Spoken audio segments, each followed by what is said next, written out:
दोस्तों आज फिरोज़ गांधी की भी बात करते हैं। आपको मालूम है 4 दिन पहले उनकी डेथ एनिवर्सरी थी, आज उनका जन्मदिन है।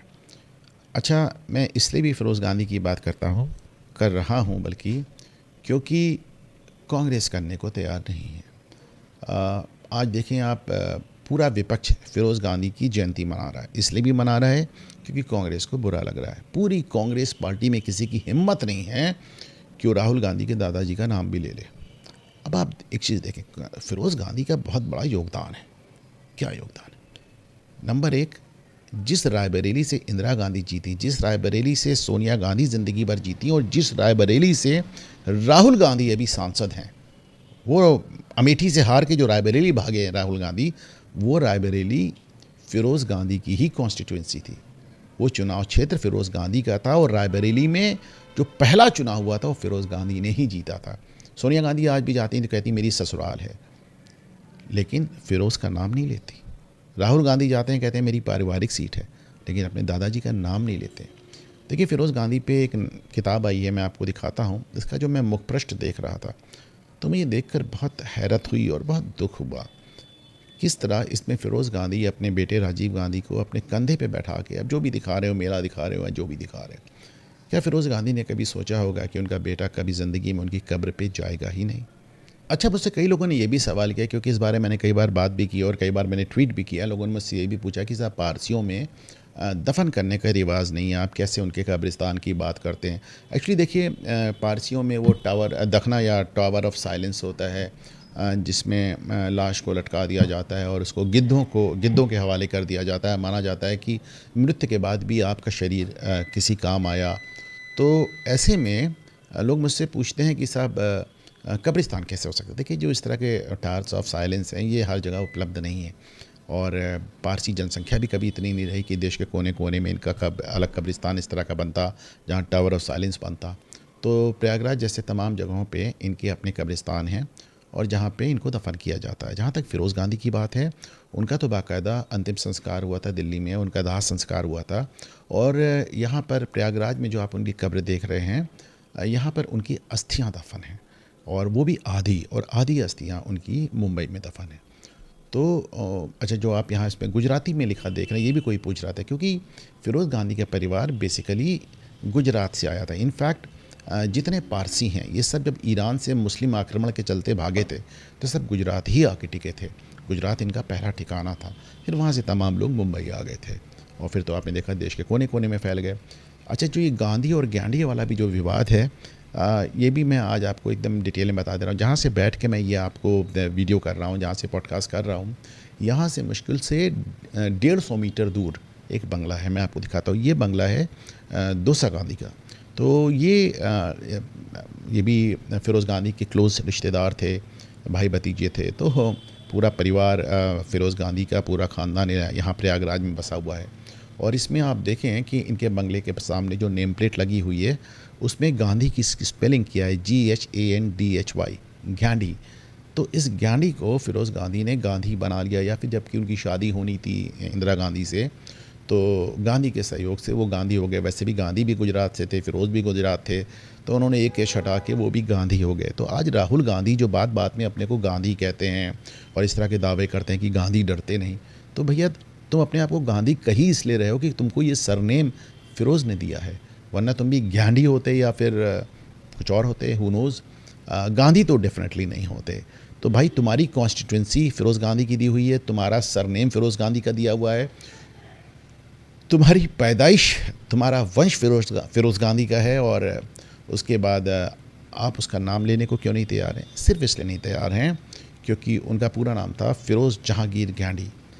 तो फ़िरोज़ और जहांगीर जिसमें लगा हो तो उन्हें डर है कि साहब, फिर उसके बाद मैं दत्तात्रेय ब्राह्मण अपने को कैसे कहूँगा और कौल ब्राह्मण कैसे कहूँगा, कश्मीरी पंडित कैसे बनूँगा। तो कभी कभी ये देखकर मुझे बहुत अफसोस होता है कि साहब, क्या राजनीति इतनी निर्मम होती है?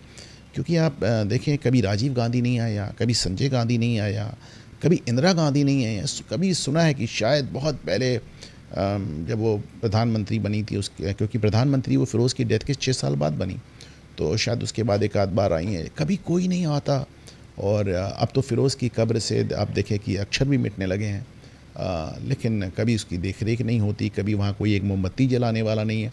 अच्छा, पहले प्रयागराज में तब इलाहाबाद हुआ करते थे, बड़े पारसी हुआ करते थे, बल्कि यहाँ पे इनका बहुत बड़ा मंदिर है और इतना बड़ा मंदिर मुझे लगता है कि देश में कम ही होगा, जहाँ पे आज भी 100 साल से आग जल रही है, क्योंकि ये बेसिकली अग्नि पूजक होते हैं। तो आप समझिए कि इतने ढेर सारे पारसी हुआ करते थे प्रयागराज में उस समय इलाहाबाद में, और अब एक भी नहीं बचा। यहाँ तक कि इस अग्नि को जलते रहने के लिए जो एक पुजारी लाया गया है वो मुंबई से लाया गया है, और वो इतने बड़े मैं कई बीघे के मंदिर में और कंपाउंड में अकेले रहता है। और मैं गया था, वहाँ उनसे बात किया था, और आप देख सकते हैं कि कितना बड़ा कंपाउंड है, और ये अकेला एक पुजारी, एक पारसी पुजारी मुंबई से आकर इस बात को सुनिश्चित कर रहा है कि 100 साल से जल रही ये आग जलती रहे, वरना पारसी तो यहाँ बचे ही नहीं। 1975 में फिरोज़ गांधी और इंदिरा गांधी को लेकर गुलजार ने फिल्म बनाई थी आंधी। बड़ी चर्चित फिल्म है, आप सब जानते होंगे, ज़्यादातर लोगों ने देखी भी होगी। बहरहाल वो बनी और इंदिरा गांधी ने उसको बैन कर दिया, और वो पूरी इमरजेंसी बैन रही। फिर जनता पार्टी की सरकार आई तो उसको दोबारा रिलीज़ कराया, और गाने भी बड़े चर्चित हैं इसके, आपने देखा होगा, तेरे बिना ज़िंदगी से कोई शिकवा तो नहीं, और इस मोड़ से जाते हैं। तो आप सबने इनके गाने देखे भी होंगे, सुने होंगे। और इस फिल्म को दो अवार्ड्स मिले थे। बेस्ट एक्टर के मिले थे संजीव कुमार को, और बेस्ट फिल्म के मिले थे गुलजार को। लेकिन मुझे लगता है कि इसमें जो सबसे अच्छा, जो सबसे शानदार भूमिका थी वो सुचित्रा सेन की थी, जिन्होंने इंदिरा गांधी की भूमिका निभाई थी। उनको अवार्ड मिलना चाहिए। वैसे भी हमारी फेवरेट एक्ट्रेस हैं। सुचित्रा सेन से बात आई तो मैं आपसे कहूँगा कि अगर हो सके तो आप सब लोग बम्बई का बाबू ज़रूर देखिएगा। अपने समय से बहुत आगे फ़िल्म थी और बड़ी अलग फ़िल्म थी। हिंदुस्तानी फ़िल्मों में, बॉलीवुड में स्टोरीज़ रिपीट होती रहती है, पर बम्बई की बाबू जैसी फ़िल्म और उसकी जैसी स्टोरी ना उसके पहले ना उसके बाद कभी रिपीट नहीं हुई। तो दीवाना मस्ताना हुआ दिलदार फेमस सॉन्ग उसी का था, देवानंद और सुचित्रा सेन। बहरहाल मैं बहक गया। तो कमिंग बैक टू आंधी, इसका एक गाना जो मुझे लगता है कि बहुत लोगों ने नहीं देखा या नहीं सुना, जिन्होंने फ़िल्म नहीं देखी उन्होंने, उनकी बात कर रहा हूँ मैं, उसका लिंक भी डाल देता हूँ और जाके देखिएगा। वो बड़ा खूबसूरत गाना है, जिसमें दिखाया है कि इंदिरा गांधी चुनाव क्षेत्र में जा रहे हैं और कुछ लड़के उनका विरोध कर रहे हैं। सलाम कीजिए आली जनाब आए हैं, ये 5 सालों का दिन हिसाब आए हैं। तो it was a beautiful film, और अच्छे खूबसूरत गाने, आर डी बर्मन का संगीत, गानों को लिखा था गुलजार ने। और ये फ़िरोज़ पे बनी हुई फ़िल्म थी, फ़िरोज़ और इंदिरा पे बनी हुई फ़िल्म थी, जो कि इंदिरा गांधी ने बैन कर दी और बाद में इसको लोगों ने देखा। तो इन सब चीज़ों को देखता हूँ तो बस कभी कभी ये ज़रूर लगता है कि साहब, मैं हमेशा कहता था कि politics is a blood spot. एकदम इतनी निर्मम होती है राजनीति, जहाँ पे ना पति से कोई रिश्ता बचता है, ना बच्चों से कोई रिश्ता बचता है। और मैं आपको चलते चलते एक आखिरी किस्सा सुना दूँ। आजकल प्रधानमंत्री नरेंद्र मोदी को फ़ासिस्ट कहने का बहुत, हिटलर से कंपेयर करने का बहुत ज़्यादा चलन है। हालांकि मोदी जितना बर्दाश्त करते हैं उतना तो शायद दुनिया में किसी ने बर्दाश्त नहीं किया होगा। तो मैं आपको बता दूं कि भारतीय राजनीति में वैसे तो बहुत लोगों को फ़ासिस्ट कहा गया है, लेकिन सबसे पहले इसका प्रयोग फ़िरोज़ गांधी ने किया था। और उन्होंने कहा किसको था? उन्होंने इंदिरा को कहा था। तीन मूर्ति भवन में, जो उस समय प्रधानमंत्री आवास हुआ करता था, उसमें फ़िरोज़, इंदिरा और जवाहरलाल नेहरू बैठ के नाश्ता कर रहे थे। और उस समय जवाहरलाल नेहरू ने तुरंत केरल में यह वामपंथी सरकार डिसमिस की थी, EMS नंबूदिरीपाद की, और उसका फ़िरोज़ विरोध कर रहे थे, क्योंकि माना जा रहा था कि नेहरू के उस फैसले के पीछे इंदिरा थी। और इंदिरा ने उनसे ये फ़ैसला कराया था, कम्युनिस्ट गवर्नमेंट को डिसमिस कराया था, क्योंकि इंदिरा ने बाद में एक पत्र में लिखा भी कि नेहरू इच्छा शक्ति में उनकी कमी है और वो कठोर फैसले नहीं कर पाते। तो इसको लेकर फ़िरोज़ ने अपनी पत्नी को अपने ससुर के सामने कहा था फ़ासिस्ट। उन्होंने कहा तुम एक फ़ासिस्ट हो जो इस तरह के फ़ैसले कर रही हो। और इंदिरा गांधी नाराज़ होकर कमरा छोड़ के चली गई थी। फ़िरोज़ गांधी को सोचकर कभी कभी मुझे ऐसा भी लगता है कि शायद वो दुनिया के इकलौते शख्स हैं जिनका ससुर प्रधानमंत्री था, जिनकी पत्नी प्रधानमंत्री थे, जिनका बेटा प्रधानमंत्री था। हालांकि और अब तो आप देख रहे हैं कि उनका पोता भी बहुत दिनों से प्रधानमंत्री बनने का इंतज़ार कर रहा है, लेकिन उनको कोई भी याद करने के लिए तैयार नहीं है।